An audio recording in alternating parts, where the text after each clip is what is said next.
Hi there, welcome back to my channel. Hope you're all doing well today. Welcome here if you're new. I'm Kay. I love talking about all things homemaking, simple, intentional living. And today I felt inspired to share 5 meals, so a week's worth of evening meals with you.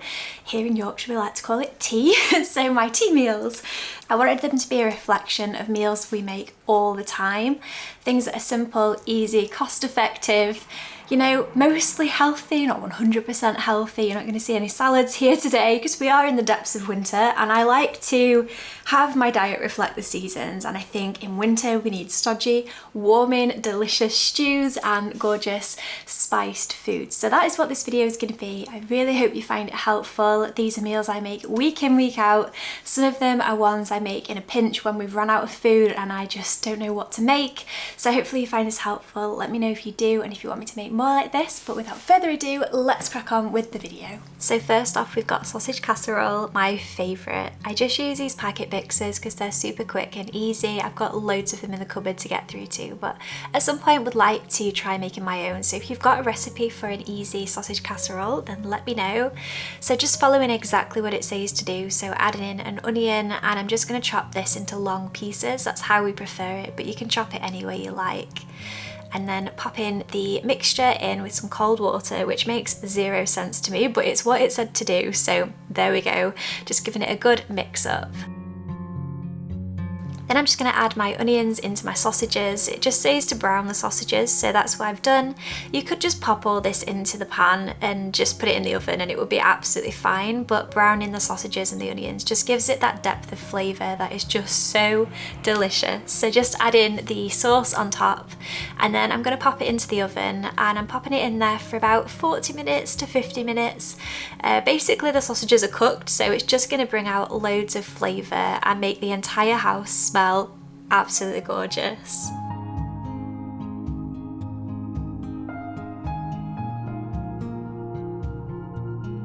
Look at that bubbly deliciousness. Wow. So I'm having this with mash. I've never had it with anything other than mash. It just seems to go perfectly. They complement each other so well. So just prepping my potatoes now, just the same old way I make mashed potatoes every single time. Chopping them up nice and small, popping them into boiling water for about 10 minutes.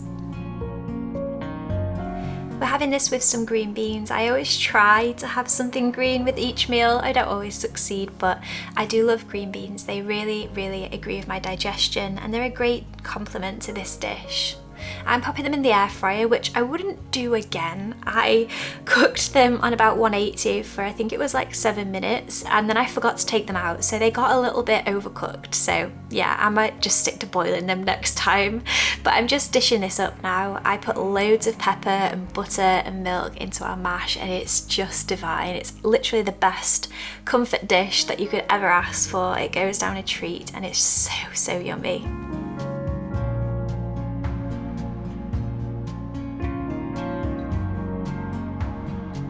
Next up we've got good old spag bol with lots of hidden veggies. So just chopping up a pepper, garlic and onion, and I'm going to fry them in some ghee. I love ghee, it just adds so much flavour. I literally plonked them all in and then just let them fry. And now I'm chopping up my mushrooms with this little gadget, which is fantastic. If you've got fussy eaters, definitely recommend. Dom hates mushrooms, but he loves this dish and he knows it's got mushrooms in, so it's the texture he doesn't like, but they add so much delicious hearty flavour to this dish, and it's such a good way to get more mushrooms in. So just adding in 2 tins of chopped tomatoes into there and giving it a good old stir, as well as some passata. I love passata for just giving that rich earthy flavour. And then some beef stock and my good old favourite Marmite. The secret to this dish makes it so delicious. If you don't have this, you can use Worcestershire sauce. I think I got that right the first time. It's a hard thing to say. And some Italian seasoning, of course, just to give it some more just delicious taste. The basil goes so well with it. You're just going to let it cook for as long as you can, basically. Popping some garlic bread in now. I literally let this simmer on the stove for about 40 minutes. The longer you can let it cook, the more flavour it will bring out. And if you can leave it overnight as well, it just, oh, it's so delicious. So popped the garlic bread in for a few minutes, put the pasta on, and there we have it, my absolute favourite. If I could eat one thing forever, it would be this. And now we've got hearty beef stew. I know what I just said, but actually I think I take it back. This is what I would eat every day of my life if I could. So just starting off by frying the beef, just to give it some flavour. Browning it again, like I said before, just helps so much. And then just chopping up carrots and onion again, popping these in too, just to kind of start cooking them. You really don't need to do this part, but I just think it adds a lot of flavour. Plonking it all into my slow cooker with a little bit of passata as well. And then I've got 2 of these beef stock cubes, and I'm just going to add in loads of water. I actually added a bit too much water in here, and I just eyeball it. So pour boiling water in until you've covered the beef basically, and then give it a good stir. You're going to pop this onto high for about 4 hours, or until the beef is nice and soft. Once you've done that, and it's 4 hours later, you're going to make a little slurry out of flour and water, or some of the, gravy that you've got there, and then pop it all in, and it should help to thicken it. I did have a bit of an issue this day, like I said, I added too much water, so I popped a few Bisto gravy granules in. I haven't been doing this recently, but it does, I will admit, it does give it a lot of delicious flavour, but you really don't need them if you get the ratios right. And we're having this with a giant Yorkshire pudding, of course, and look at that. Oh my goodness me, so good. Next up we've got pizza pasta bake, highly requested from you all. Super easy, just one of those meals that when I've got nothing in the cupboards, this is one that I can always scrounge up and put together. Popping the pasta into my dish, and I just put as much as I can in, and that's kind of how I eyeball how much pasta I need. It's not a very scientific way, I will admit, but it works. And then I've got this Cajun seasoning, but you can use whatever you want, or nothing at all if you don't want to, but I think this just adds a little bit of nice flavour. And then I'm popping 2 tins of tin tomatoes in as well. Again, like the bolognese, the longer you can let this simmer, the more flavour you'll get and the more delicious it will be. I just let this simmer, and I popped a little stock cube in as well, a chicken stock cube this time, just for the extra salt and just the extra depth of flavour and taste. So let it bubble away nicely. Add in another flour slurry here, just to thicken it up a little bit. I find it helps to really coat the pasta if it's been thickened up, just a slight tad. If you're gluten-free, you can use anything that you would normally use, any other flour.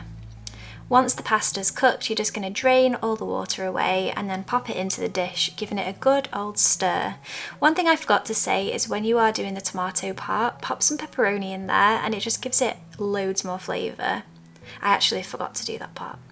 Just grating some cheese now to go into the pasta bake and also on top of the bake. So popping some cheese in. Again, it just helps to bind it together and give it a bit more of a rich flavour. And yeah, we can all do with a bit more cheese, I think. And then some green, some health. Yes, we got some spinach in there as well today.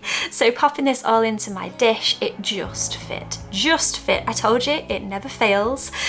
So popping this all in, and then I'm going to top this with some cheese and also some pepperoni. If you can get pepperoni into this dish as well as on top, it's just so delicious. It really is so nice. And once it's baked in the oven, I put it under the grill for like 10 minutes, or just until I could hear it bubbling and I could smell the cheese, and it was just all golden and delicious, making my mouth drool just watching this video. It's literally our favourite meal ever. So good. And I just paired this with some garlic bread, of course. Is there anything else you could ever pair this with? So good, you've got to try it. Then the last one here is Lentil Dahl. If you've watched me for a long time, you will know I love Lentil Dahl. It's just so warming, so hearty, so quick, so cheap as well.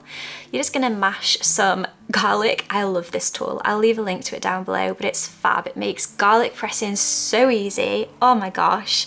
You're just gonna chop up your onion, your garlic, your sweet potato. Use as much sweet potato as you want. The more the better. You know, the more veggies and carbs you can get in there, the better.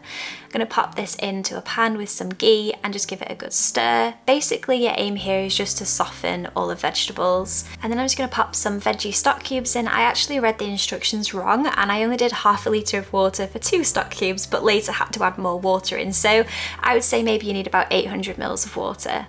Then I've got some mustard seeds, which again should have probably done at the start, but hey ho, we are just winging it. I always wing it. I've got turmeric, ginger and garam masala. I'll leave the instructions down below properly, but I think it's probably about a teaspoon of each, or just whatever your intuition says. You cannot go wrong with this, just don't add too much turmeric. I've learnt that the hard way. Giving that a good stir and then just letting it simmer. And then add in 250 grams of lentils, so basically half a packet. And then you just want to follow the instructions. It basically said 100 grams to 500 mils of water, so follow those instructions, unlike me, and it will be absolutely fine. Then add in some coconut milk or coconut cream just to give it that creamy taste, and some more passata as well. You can actually add tinned tomatoes to this, but I didn't have any left, so I didn't put any in, but this works nice either way. If you are adding tinned tomatoes, just don't add as much water. Pop the lid on and let it simmer for 20 to 30 minutes until your lentils full expanded and your sweet potato is soft, and you are done. Look at that. Yum. Really hope you found this video helpful today. It was so nice to be able to share my own tried and true, tasted, tested recipes that I love and we eat every single week. The best thing about most of the recipes I made in today's video is they make more than 2 portions. So I appreciate not all of you are a family of 2. You know, there might be some of you out there with much bigger families. But for me and Dom, making recipes like the ones I've shared today is so helpful, because it means now, next week or in a few weeks, there is loads of food in the freezer. So if I wanted to, I could cook, you know, double portions all week this week and then not cook at all next week, which is such a blessing. It makes such a difference. And it's so nice on those days where you're just tired, or, you know, you've been too busy and you think, oh, I just really don't want to cook.